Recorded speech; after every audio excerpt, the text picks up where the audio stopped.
Welcome to the series of interviews we're doing this year for the Coal Creek Literary Festival. Scot Gardner is the author of 19 novels, mainly in the genre of young adult fiction. He's also the author of a collection of short stories. His internationally acclaimed novels include Burning Eddy, The Dead That I Know, and the novel Sparrow. So Scott, welcome to the Coal Creek Literary Festival series of authors interviews. Do you remember the first book that alerted you to the power of language? I wasn't all that interested in reading when I was a kid. Well, I had books, but they were reference books normally, books about wildlife and identification of birds and reptiles and arachnids, and I wasn't all that drawn to story. Story always felt like a waste of time to me. And then when I was in year 11, the librarian, who was a bloke named Richard Gubbins, he handed me a book and said, "You should read this. I think you'll enjoy it."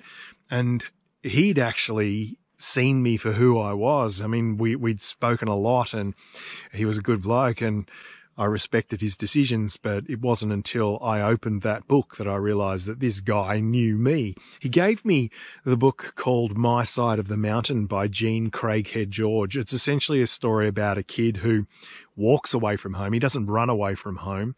He's just off in search of adventure. And he lives inside a tree, and he has a falcon for a pet and sends the falcon up to hunt small animals, and he gathers berries and so forth to sustain himself. And it was set in North America, but that's what my summers look like in Australia. I used to spend a lot of time with my mates camping and hunting and fishing. And when Richard Gubbins handed me that book and I finally took the step to open the first page, I realized that that book might have been written for me. There was a version of me on the page.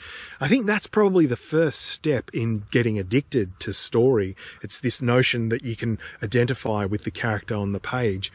It's the first step because once you can identify with the character on the page and you get into the rhythm of story, you start to realize that story has beauty in and of itself. And I found other stories about survivor characters and realized that there was more to the experience than just the survivor character. Suddenly I started reading books that were outside of my age, where the characters were outside of my age bracket, where the characters were outside of my gender, where the characters were outside of my ethnicity, where their worldview was so very different to mine that it took me on a journey outside of myself. And that's like the second stage, if you like, of appreciating a story. It's being able to be swept away by it. So the first stage was identifying with the character in My Side of the Mountain. Second stage is getting to a point where I realize that there's just so much story there, and they've all got something to offer. So I'm much less critical now than I was as an adolescent as far as being a reader is concerned. And My Side of the Mountain turned me on to the idea of reading. So did My Side of the Mountain inspire you in your own writing? A few years ago, I wrote a book called Sparrow, which was, I guess, my homage to My Side of the Mountain. It was kind of a hat tip to the notion of being independent as a young man. And it's a story about a guy who escapes juvenile detention by going overboard off the side of a boat off the coast of the Kimberley. And he's faced with a choice. Do I wait to be rescued and taken back to prison, or do I have a crack at swimming to the shore a couple of kilometres away and have a go at living on my own in the wilderness? And it's a fairly logical thing for him to swim to shore and have a crack at living on his own in the wilderness. It's not easy. In fact, it's extremely challenging, but other people have done it. In fact, the Aboriginal people in the Kimberley did it for thousands and thousands of years, and he comes to that understanding in the wilderness. Yeah, that story was, I guess, my hat tip to Jean Craighead George's book, My Side of the Mountain. Do you do much pre-planning for a book? My most recent book is a collection of short stories, and I'd kind of collected those over years, and it was a different experience writing a collection of short stories than it is to my normal work. And I say my normal work, I've made a career out of writing for young adults, and the collection of short stories was my 20th book. all the other books were essentially standalone novels about adolescent characters. I might spend 2 years in pre-production, and that's reflecting on the characters, reflecting on the things that might happen in the plot, things that might complicate their experience, things that might occur that will liberate them from the problem that they've had to deal with in the text. So my most recent novel is called Changing Gear, and I spent 2 years in pre-production with that book.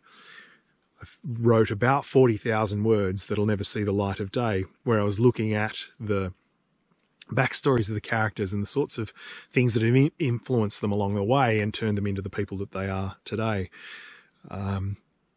Those things will never see the light of day, but in terms of my process, it feels like that's the way I garner the energy. That's the way I get a head of steam up before I sit down to write a novel. I feel like I'm well and truly committed by the time I sit down to write a novel. Like, if it's going to take 3 months and it's going to be every day of my life for that 3 months, I want there to be the best chance of survival. So I've got to be fairly committed to it before I actually sit down to write it. So I might have a couple of years of pre-production work, finally get to the stage where I think, right, this thing's got some energy, I can write about it now, and sit down to actually write the thing. When I sit down to write it, I'll probably chuck the pre-production work material away. I don't usually reference it again. But it needs to be there in order that I've got this grey memory of the things that have happened in the character's life and the sorts of plot twists that may eventuate. So I start with a character that has been developed by lots and lots of research into their history. And it's all, made up as we go along, because they don't have a history. They're all imaginary. If I take characters from the world, then they are so distorted by association with other characters and other character traits that I've made up that they're never recognizable. And I have been inspired by real people in the real world, but they're not identifiable on the page. There's no doubt about that. Thank you, Scott, and thank you for watching.